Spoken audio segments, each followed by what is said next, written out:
and welcome to the Miami-Dade Chamber of Commerce Member Connection.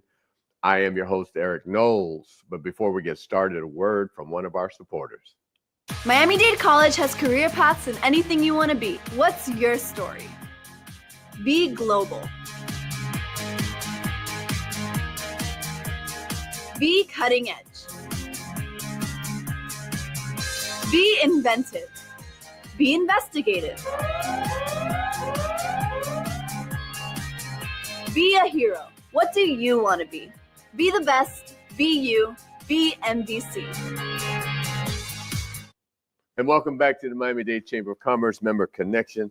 I am your host, Eric Knowles, and you already know the deal. I'm excited.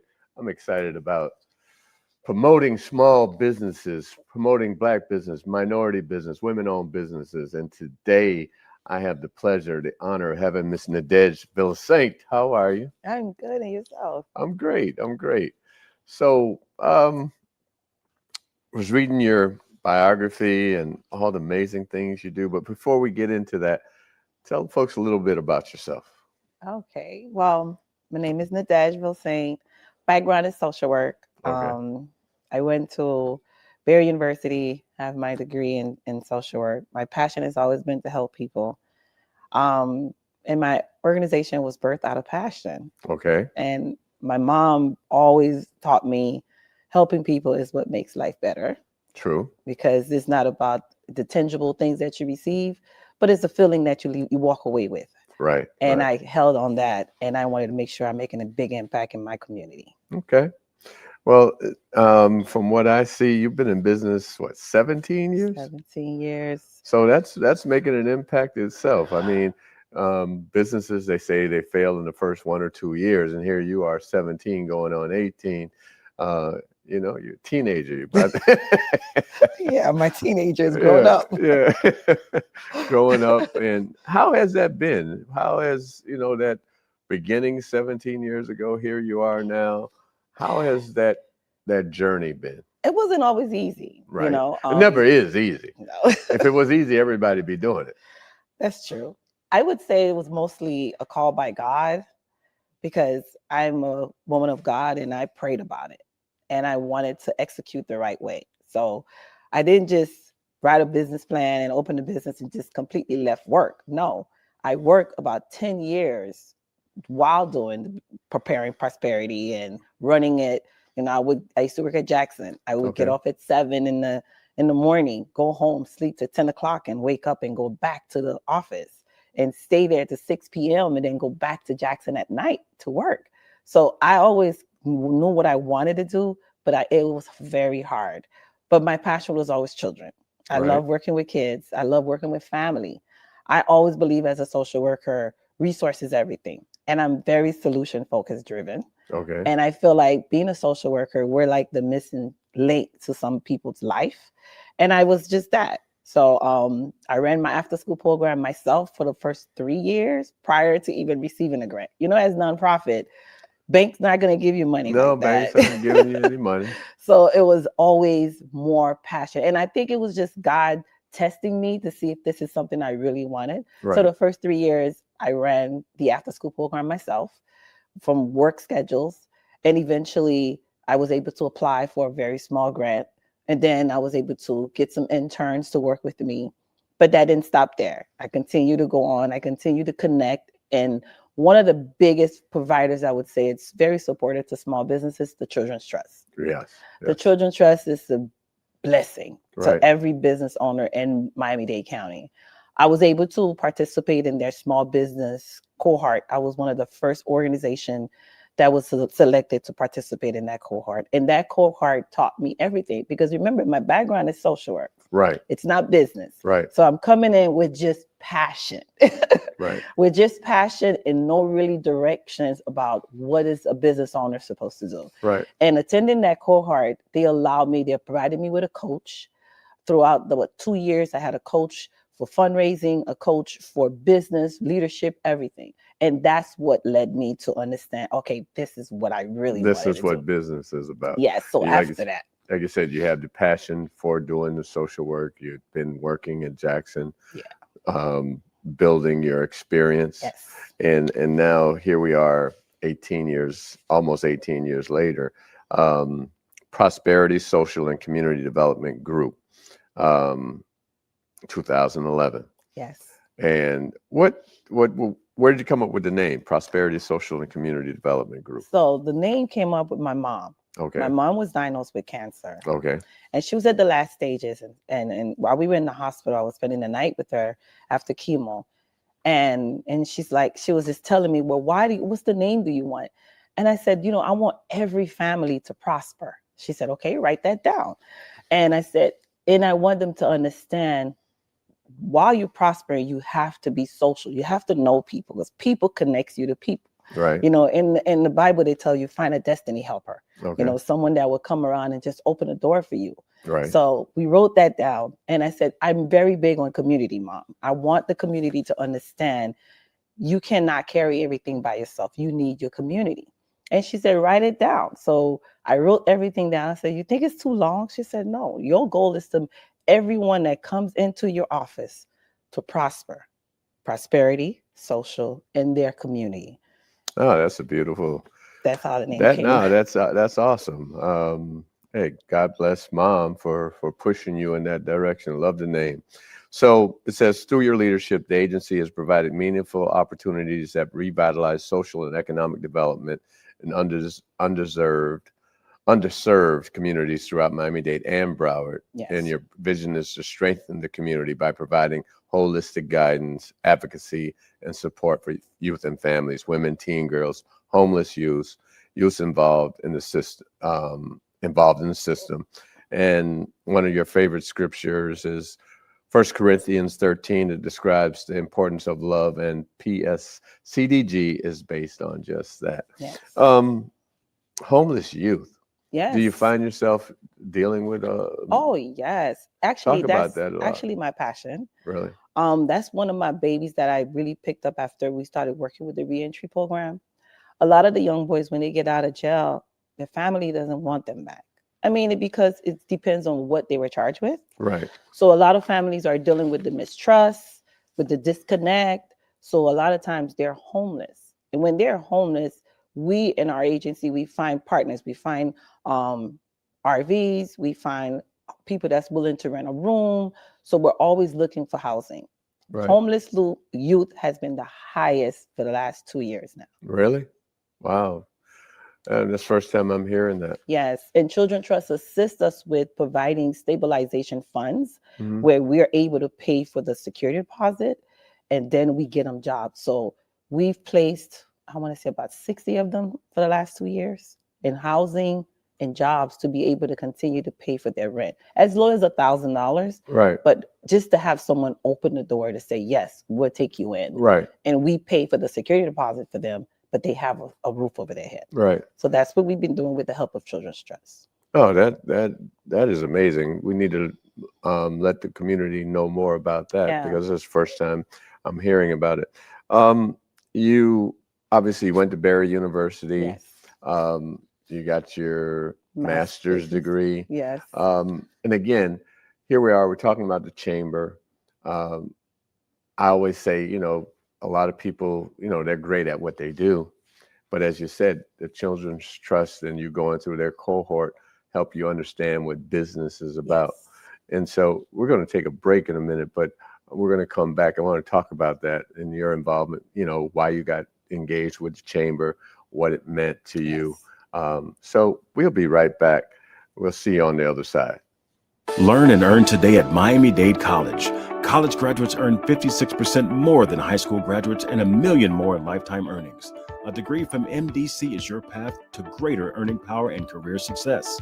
Choose from hundreds of affordable high-tech and in-demand career programs, including cybersecurity, artificial intelligence, business, and nursing.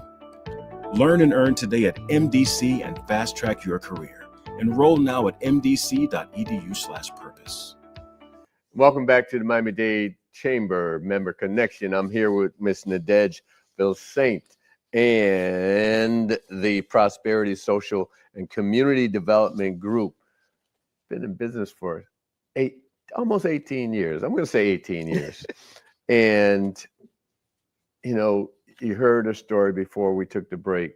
And the fact that she worked at Jackson, honing her skills and then starting her business and working with the United Way or Children's Trust, and really going through a cohort and understanding what business is.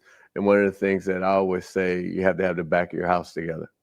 You can be great at being a social worker, but does that mean you know how to run a business?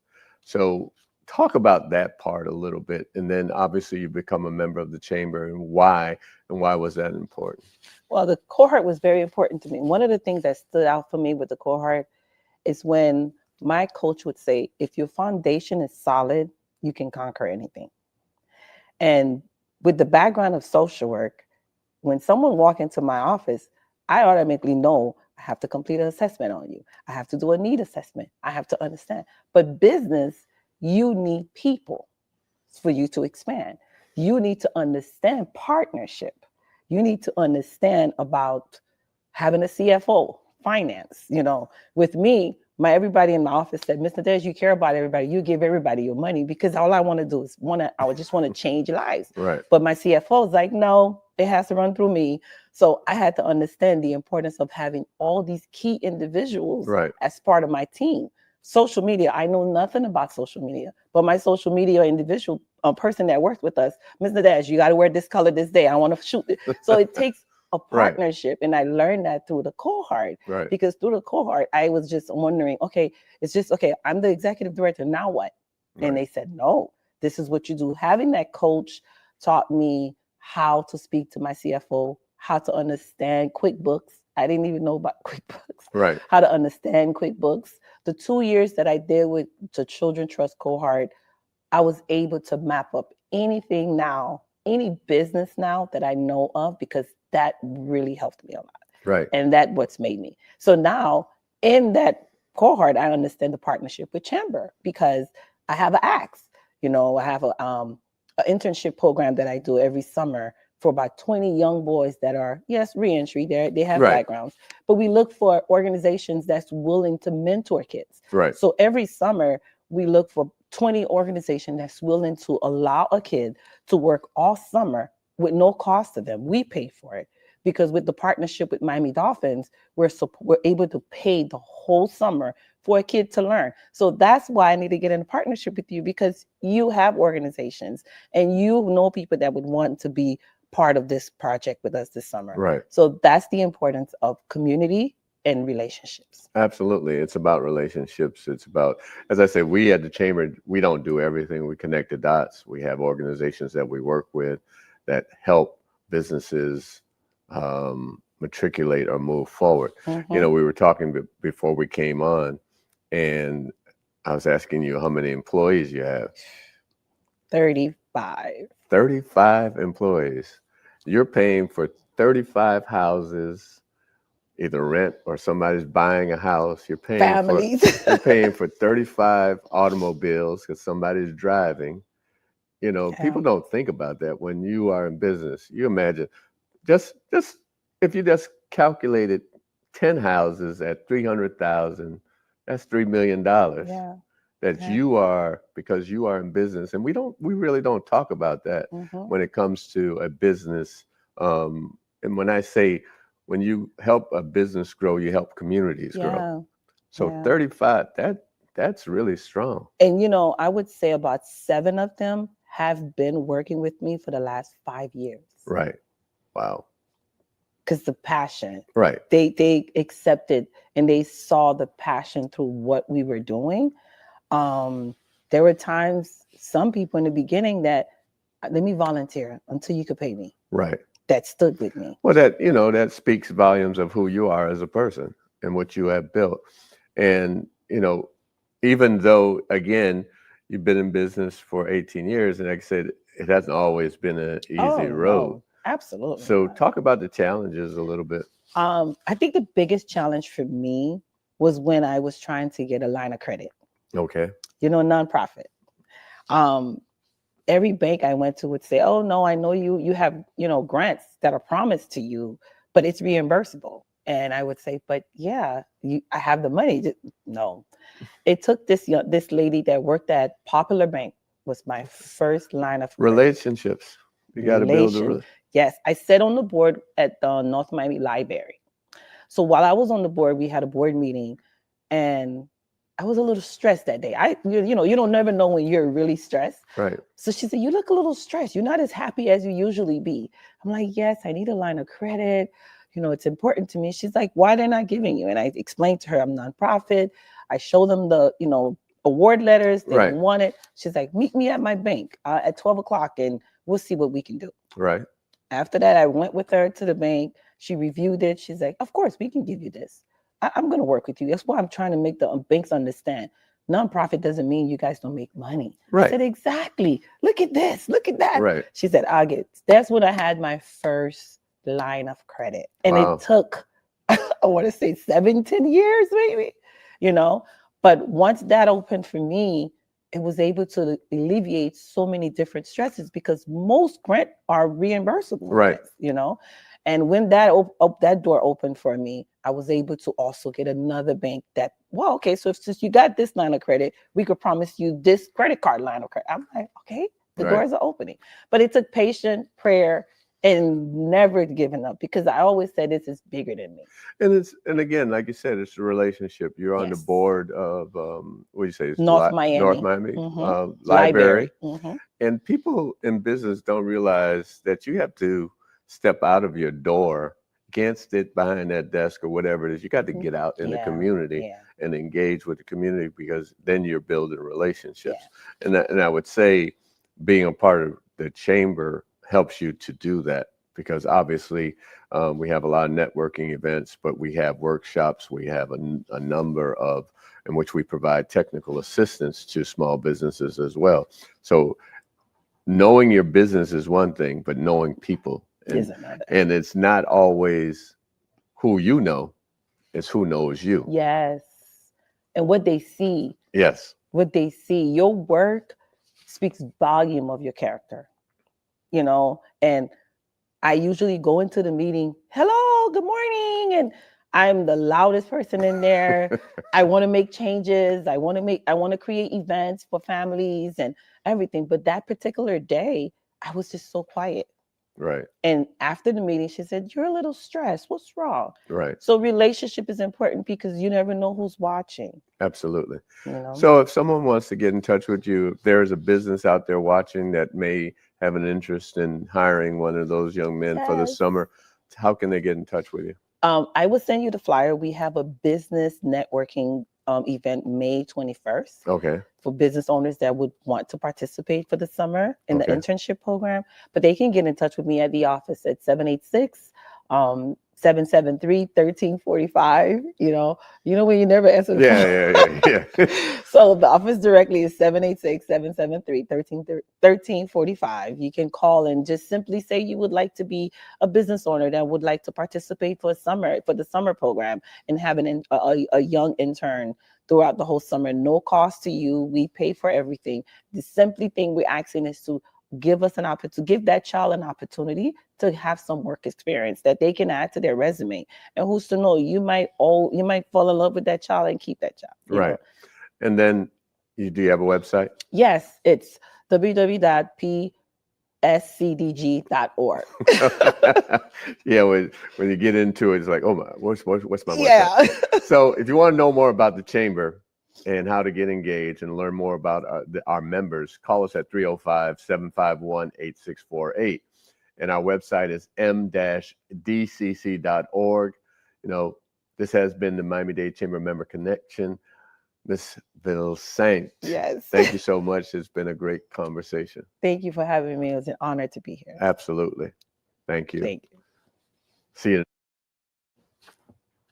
Today, I stand before you, a proud graduate of Miami-Dade College and the 5th president of the Miami-Dade Chamber of Commerce.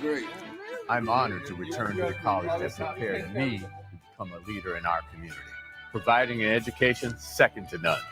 So I'm asking you to please tune in every Monday at 12 noon to the Miami-Dade Chamber of Commerce's Member Connection as I interview members of the Miami-Dade Chamber of Commerce on our Facebook page at Miami-Dade Chamber of Commerce or our YouTube channel, Miami-Dade Chamber of Commerce.